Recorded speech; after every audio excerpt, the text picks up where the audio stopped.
from us. And I want you, we can bring it on the floor. Never danced like this before. We don't talk about it, dance. Hey guys, what's cracking? Today we are continuing our competitive evaluation series. We're going to be looking at the next Ultra Beast in our series, the very controversial Guzzlord. Really ridiculous name, in my opinion. Game Freak, I don't know what you're doing, but regardless, the reason I say controversial is because upon learning about Guzzlord, people have always wondered, like, is it going to be good? Is it going to be bad? And so hopefully by the end of this video, I will help you formulate your own opinion on Guzzlord and where you stand on that topic without giving you too much of my own thoughts, although at the end I probably will give you my own thoughts. So we're just going to hop right into it. So right off the bat with Guzzlord, you see that HP. Dat HP. It's like dead ass, but it's like dat HP, you know what I'm saying? 101 attack and 97 special attack are decent, but not great special attacking stats.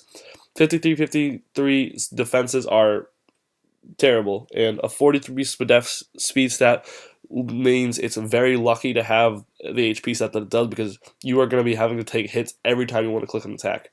So with that in mind, I think a lot of people need to keep in mind that, like, it has this HP stat, sure, but it also has really crappy defenses. So it definitely is a bulky Pokemon. There's no universe anybody tells you that Guzzlord can't take a hit is lying to you. It can take a hit. However, don't think it can take that many hits, because it's not like Blissey or Chansey, which is oftentimes, as far as like how it can take hits, it gets compared to those a lot. However, Chansey has a Violite, and Blissey is obviously the worst of those two, but Blissey invests in its defense or special defense and its HP, and at those. What's interesting kind of about calculations-wise, how the game calculates damage, is that at those very low amounts of stats, EVs matter a lot more than they do when you have a lot of stat, if that makes any sense to you. So basically, 250, you can invest 252 stats in an EV, and those per 4 stats, you will per 4 EVs you get 1 stat, as most of you probably know. However, if your Pokemon has only 100 like points, like 100 a base stat of 100, like I'm not saying base stat like Charizard has 100 speed. I'm saying like Keldeo hits like what 346 speed or something, like, or like Latios hits 350. Like, I'm talking about that stat. So let's say you have a Pokemon that hits 100, which is very low, obviously, for a level 100 Pokemon. If you invest EVs, you invest a lot. It's like 60 something, and that makes a lot more of a difference to that Pokemon's ability to take hits than it does if you invested those points in a Pokemon that has a very high natural defense stat, for example. A really good example of this that I can give you guys, if you guys have watched any of my CSL videos, is that Avalugg can take a lot of special hits a lot better when you just invest fully in special defense. It goes from like a flamethrower doing like 90 damage to like 50 damage just by investing everything into Spadef. So if that makes any sense to you guys, I hope it does. I don't know if I explained it well. But basically, Blissey, well, the reason you can't compare Guzzlord to Blissey and its ability to take hits is because Blissey has and Chansey have the ability, not only does Chansey have Eviolite, but Blissey gets the luxury of investing in its defense because it is a defensive Pokemon. Guzzlord does not have that luxury. It is a offensive Pokemon, and therefore Guzzlord falls short when it comes to taking hits in a way that Blissey does not. Also, it has a way worse typing for like defensive typing, but that's beyond the point. So you gotta realize that yes, it's bulky, but don't expect it to be able to take hits like Chansey or Blissey. Okay? Okay, let's keep moving. So first set we've got for you guys today is a physical tank set, and that's 252 HP, 252 attack. And it is running Crunch, Dragon Claw, Earthquake, Hammer Arm, and it is holding a Choice Band. So like, this is a pretty clearly straightforward set. You take a hit, you hit back hard. It has good coverage. Obviously, it has nothing to hit fairy types. However, you guys should realize that if you are staying in on a fairy type, you are sacking off Guzzlord.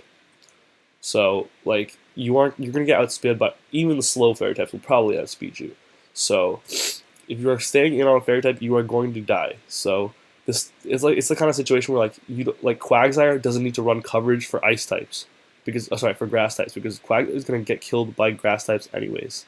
It's too slow to outspeed them, and so you're gonna die anyways. So it's that kind of situation where like don't bother running coverage. It does because this thing does have access to poison coverage, but don't bother running coverage for things that you're not gonna get a chance to hit. That's a situation that a lot of 4 times weak Pokemon fall into, especially if they're slow. But so, however, that isn't to say that Guzzlord is bad in this set. This is probably Guzzlord's most viable set because coming off of what isn't a terrible 101 attack isn't the worst. It's above average. It will allow it to hit fairly hard and take hits still fairly well. So this is probably Guzzlord's most viable set. But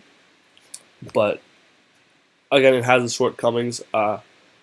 It fits really well on more bulky offensive-oriented teams, obviously, even balanced teams to an extent, especially if you can support it with a Pokemon that can wish past 2 Guzzlord, then you really start messing with fire because Guzzlord obviously can take hits, and then if you can heal it back up. However, the only Pokemon that can effectively wish past a Guzzlord, the problem is Chansey or Blissey. Like, no other Pokemon can pass enough HP for it to matter. Like, this thing has more HP than Alomola. Like, Alomola's wish passes don't matter to this thing. So, also really helpful might be like a heal cleric in terms of like heal bell support. Just food for thought, but moving to this next set that also shares very similar traits to it is a mixed tank holding an expert belt. In both cases, you can really trade off your items with Guzzlord. You can give it a life orb, you can give it a choice band, you can give it an expert belt, you can give it like leftovers. It's basically just how offensive do you want to be. I'm running expert belt on this set because you don't want to be locked into clicking Draco or switching out every single turn. So I don't like to run Specs Draco that often in general, but especially on a mixed Pokemon, you just don't really want to have to keep clicking Draco. So this set just is able to click a fat Draco if it wants, but still have a lot of power with its other physical coverage moves. So it's, I would say, not as good as the Bandit set, because Guzzlord doesn't have a lot of natural power that it can just drop Dracos and then start clicking Crunch. Like, it needs to invest in one of those to hit really hard, so these are all going to be kind of underwhelming. So I would say the Bandit set is a little better. But regardless, we're going to start looking at it overall, just kind of like the gist of it, and it's off the charts HP. Like I said, it's held back substantially by its defenses. Don't let its HP fool you. It is fantastic at taking hits, there's no doubt, but don't let its HP, its stat distribution, I should say, think that you can take hits like Chansey or Blissey, because that is not what Guzzlord is capable of doing. It is an offensive Pokemon, and therefore without the EV investment, Guzzlord cannot take those hits. It has a good, but not great, mixed attacking stat and potential. Obviously, 197 is fair, it's not bad, it has a decent move pool, but it's just never going to be like super, super fantastic. So ultimately, I say it's great as a tanky attacker, but it struggles to find its niche in the metagame. What I mean by that is, like, I've sat for a while myself, because there is so much controversy surrounding how good is Guzzlord going to be. In what situation in what tier do I think Guzzlord will end up? And then I was like, okay, like Guzzlord seems like a pretty natural fit in the UU tier. You know, it's just like hits pretty hard. I don't think it's definitely not going to be able to make OU. Just isn't that good, but UU seems like it might be pretty good for it, because those are Pokemon that generally like are power creeped out of OU. However, I got to thinking, it's like there is no way that you would ever pick Guzzlord over Hydreigon. Say what you will about Guzzlord's improved ability to take hits, Hydreigon has Roost. That already cancels out. So like Guzzlord's one advantage over Hydreigon is canceled out by one move alone, let alone far improved attacking stats, access to U-turn, arguably a better ability, maybe not, I don't know, situationally. There's no situation where you are using Guzzlord that like there's not a case to be made that Hydreigon is better. So I don't really find it having a home in the UU tier. So I hesitate to say that it'll either end up in RU or in BL2, where it's banned from RU, and then ends up not getting usage for UU. So that's just a prediction of where I think it'll end up once the tiers really start to emerge. Regardless, I hope you guys enjoyed the video. I hope it was helpful. Guzzlord, yeah, it's really controversial, so I thought it was going to be cool to make a video about it.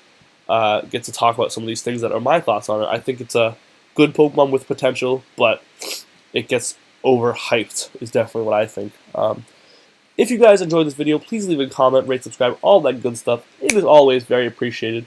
And until next time, I will see you guys later. Krakenatin out.